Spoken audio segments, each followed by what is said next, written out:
Hey everybody, it's me again, Randy Ray at the Literate Texan, and I've got a special video planned for this one. Today is my 2-year anniversary on Booktube. It does not seem like I've been on Booktube for 2 years. Part of the reason for that is that I spent a good deal of last year, which is half my time on Booktube. I spent about half the year in the hospital, and I did not make a lot of videos when I was in the hospital. I didn't make too many videos when I was out of the hospital either, because just because I was home and not in the hospital didn't mean I felt well. So the last few months I've spent learning how to walk again. How exciting is that? I went to a rehab hospital. I've had physical therapy, which I graduated from this week. But I saw that Criminale, when he celebrated his 2-year anniversary on his channel, had a tag. I think it's called the anniversary tag or the birthday tag for the channel. But like most tags, it's a collection of questions that you can answer. And I don't feel the need to wait until a Tuesday to do this particular tag because it's related to the date, which is today, okay? I want to do my birthday tag on my actual birthday. So anyway, here are the 14 questions along with my answers for each of them. I'm an egomaniac, so I love answering questions about myself. Question number 1 is, what anniversary are you celebrating? I'm celebrating my 2-year anniversary. I launched my first video on this site on March 20th of 2023. But I have to admit, I lurked and left comments on Booktube videos for probably a year prior to that. I suffered from what a lot of people suffer from, a tendency to procrastinate due to my perfectionism. And I finally realized, you know what? I need to get started. I don't need to be a perfectionist about this. I don't need state-of-the-art equipment. I don't need to learn how to edit. I need to turn the camera on and start talking. And I did. And you guys responded, and you responded well. And I'm grateful for that. Which, before I go on to question number 2, let me not forget to thank all of you who've watched my videos from start to finish, all of you who have hit the like button, all of you who have hit the subscribe button, all of you who are participating in my book club, anyone who's done a buddy read with me. I'm so grateful for all of you. Anybody who's participated in one of my GoFundMes, because you guys have literally helped me pay my bills since I've had medical problems that have prevented me working. I have no words for the amount of gratitude I have for the Booktube community. It's a wonderful, marvelous thing. And also, I just want to point out, you will occasionally see videos where people will complain about the Booktube culture and it being toxic, or it being materialistic, or it ruining somebody's reading. You know, Booktube is like most experiences in life. You're going to get out of it what you put into it. If you're a toxic person and bring that toxicity to Booktube, that's the kind of experience you're going to have here. If you come in with a willingness to be helpful and get to know other people and communicate, and socialize, and support other people, you'll be surprised at how many of them are going to be willing to communicate and be supportive of you. So don't get discouraged, because you'll find they're clickbait titles, let's face it. When somebody posts, Booktube ruined my reading and this is how, they're just looking to get clicks. Booktube didn't ruin their reading, okay? Question number 2. What genres does your channel focus on? Mostly initially I focused mostly on literary fiction, modern literary fiction, along with a little bit of fantasy, sci-fi, and horror thrown in for good measure. More recently, I've gotten a little more interested in biographies. Some of that's probably due to the influence of Steve Donahue, who also loves biographies. And then I've also gotten more interested in classic literature lately. I have a literature degree, so I'm no stranger to Shakespeare or Dickens or to Jane Austen or anything like that, but I do have holes in my knowledge. I don't know how many of you have undergraduate degrees in literature, but you just can't read it all in an undergraduate career. Dickens wrote 14 novels, Jane Austen at least 6, Shakespeare's got 38, 40 plays, something like that. You're just not most people aren't going to read that as undergraduates. So I've been filling in the gaps in my knowledge, especially as it relates to classic literature. Moving forward, you can expect to see more content and more videos about real classic literature and maybe a little less about trashy literature. Although I still have a taste for Robert E. Howard, man. You'll take my Robert E. Howard special editions away from me when you pry my cold, dead, barbaric fingers from them. Number 3, what are you most proud of on your channel in the last year? I made some videos that I'm pretty proud of in the last year. Like I said, I didn't make a lot of videos, but some of the videos that I made, I'm pretty proud of. One of them was a video about how to get out of a reading slump.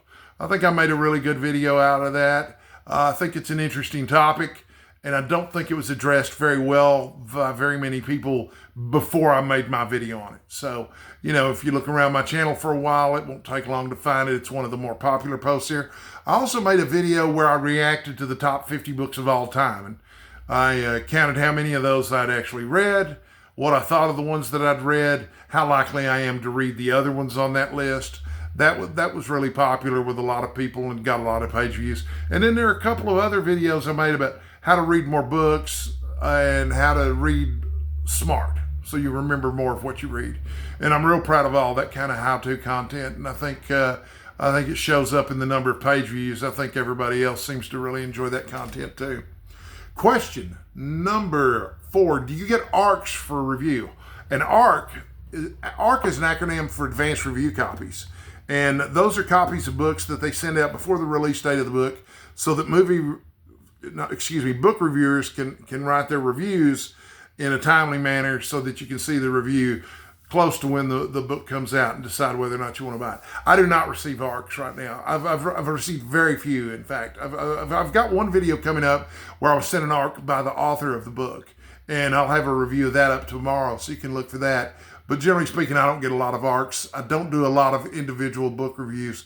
I don't know that that's going to change or not over the next year. I feel like I should probably do more individual book reviews on this channel, but I don't know. I tend to enjoy reading written book reviews more than I enjoy watching them on video, and that's probably reflected in terms of the kind of content that I make. So, number 5. That was number 4. Number 5.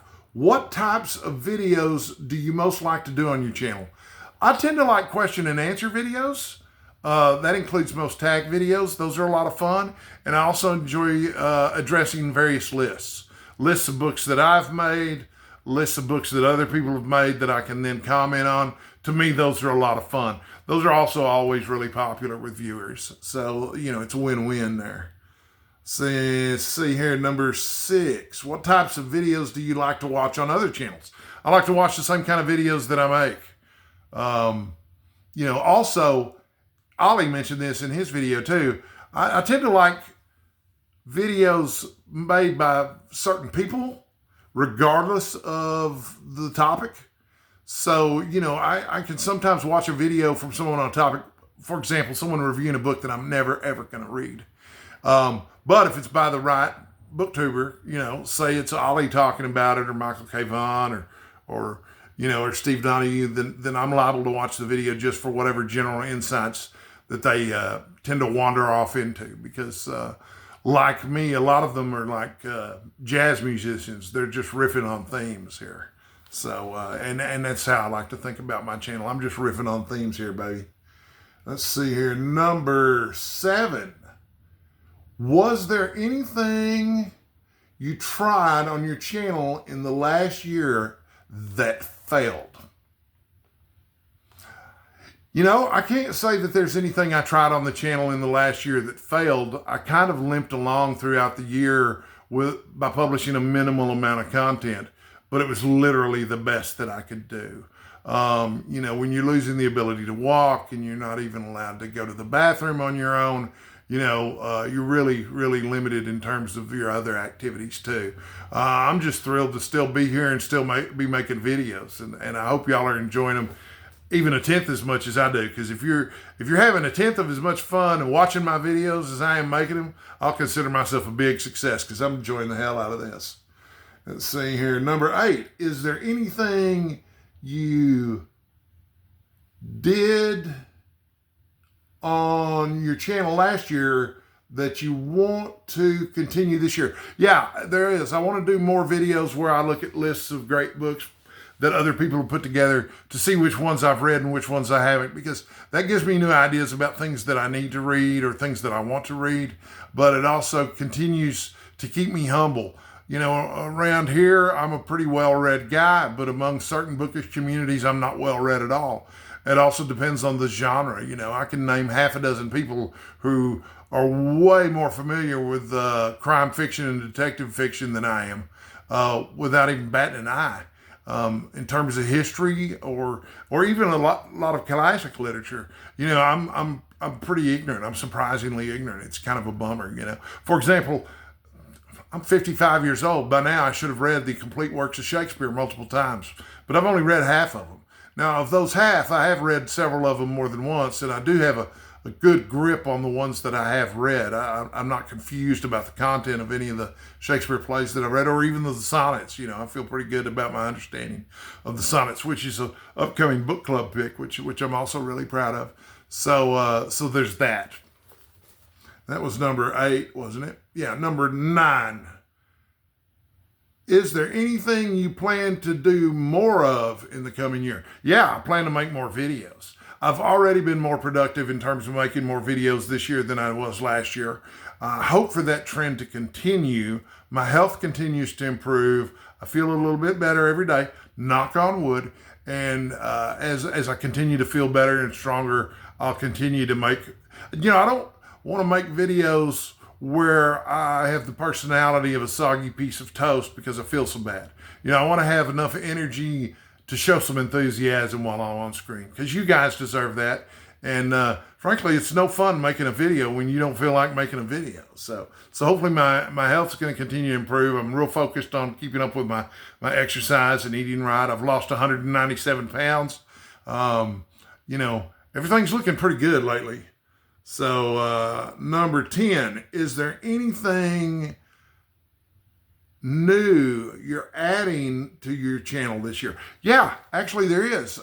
You've probably already seen the video, but I'm really excited about it. I launched a book club this year, which is something I didn't really see much point in. There's so many events going on YouTube for readers already that, and an event is like a book club that lasts for just a month.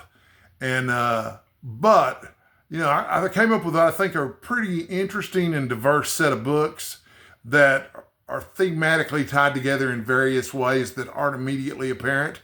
Some of them all have to do with Texas because I am a notorious Texas booktuber, but also some of them are tied together because, you know, the books themselves tie together. Like, for example, in October in the Lone Star Book Club, we're reading Dracula. And then in November, we're reading The Lord of the Rings. Stephen King pointed out that The Lord of the Rings is riffs on Dracula quite a bit. So there's others too that as we delve into them, you know, you'll see the reasons for them being included. Number 11, what are some of the challenges you faced on your channel? Well, we've already talked about it. My biggest challenge has been publishing an appropriate number of videos. You know, I'd like to be publishing 5, 6, 7 days a week, and I'm just not coming anywhere near that. But yeah, I need to get a lot more consistent about that. And I have ideas about ways to do that. You know, I've got topics in the bag now, and, you know, I've got ideas for how to keep the content flowing on a more regular basis. I hope that works for y'all, because that's what I'm shooting for. I know that consistency is an important part of running a booktube channel, and it's one of my weaknesses. I've been notoriously inconsistent, in fact. Then number 12, what equipment do you use to film your videos? I have a cell phone with a camera on it, and it also has a microphone. And I point the camera at myself, and I hit the record button, and I start talking. I do not edit my videos. That's probably pretty obvious. I may at some point start editing my videos. I have some content ideas where I might need some editing. But yeah, other than that, I use a piece of software called Canva. It's $5 a month. That's what I use to make these incredible, beautiful thumbnails that you see. And if you scroll back far enough, you can see I didn't always have such great thumbnails. And I'm just kidding. I should be more humble about my thumbnails. They're passable, but they're not going to win any awards. There's no Literate Texan award for the greatest thumbnail on Booktube at all. And then number 13, we're getting close to the end here, folks. Number 13, what is your one best piece of advice that you can give to other booktubers? My best piece of advice is to participate in the community. That means commenting on other people's videos. It means responding to people's tags, tagging other people in videos, creating your own tags. If somebody is talking about something that interests you, make a response video, let them know that you made a response video, recommend other booktubers to your audience, and you're going to have a hard time going wrong in booktube if you participate in the community. I don't think you want to be one of those booktubers who never reads their comments or who ignores their audience. I know that there are booktubers that are really big and they have to do that by necessity. But I don't think most of them belong to my particular demographic or my audience. I think the people watching me are the ones who want to participate in the community. And in my experience, that's been the fastest way to grow my subscriber base and my involvement in the community. Which brings me to question number 14, which is, what is the best part of having a booktube channel? And that's a nice segue there, because I just suggested participating in the community. The community is the best part of being involved in booktube. The community gives you a chance to talk to other people about books. And if you're like me, you may not have a lot of people locally that you can talk about books with. I try to recruit people to talk about books with. I try to get people to do buddy reads with me. Sometimes they'll follow through, but most of the time they don't follow through. They either fall behind on the reading, no matter how short we make the readings. I was reading Great Expectations with a friend of mine, and we were only doing 3 chapters a day. It was going to take us 6 weeks to finish at that rate, because it's a big book. But the chapters are small. 3 chapters a day. It doesn't take 15 or 20 minutes. But no, he fell behind and eventually just stopped. I'm running into the same issue with my sister. She just, and they all have the same excuse. Everybody says they don't have time. But it's not true, Everybody's got 168 hours a week. If it's important to you, you'll do it. And it's okay if reading's not important to you. You're in the majority if reading's not important to you. But you probably haven't watched this far into the video if reading's not important to you. If you watch this much of this video, reading probably really is important to you. And God bless you for that, because I think readers are the salt of the earth. But I just want to thank everybody again for the last 2 years on BookTube. You guys have literally changed my life and made my life into a better place, a better experience for me. And my life would be much poorer if I had never joined BookTube. So here's to the next 2 years. Hopefully it's just going to get bigger and better and stuff. And so I will see you guys later. Until then, I want to encourage you to stay hydrated. It's really important. Take it from me, who's been in the hospital for dehydration multiple times. And stay sexy. You can take that from me too. I have not been in the hospital for not being sexy enough yet. But, that could be coming too. Who knows? I'll see you in the next video. Thanks.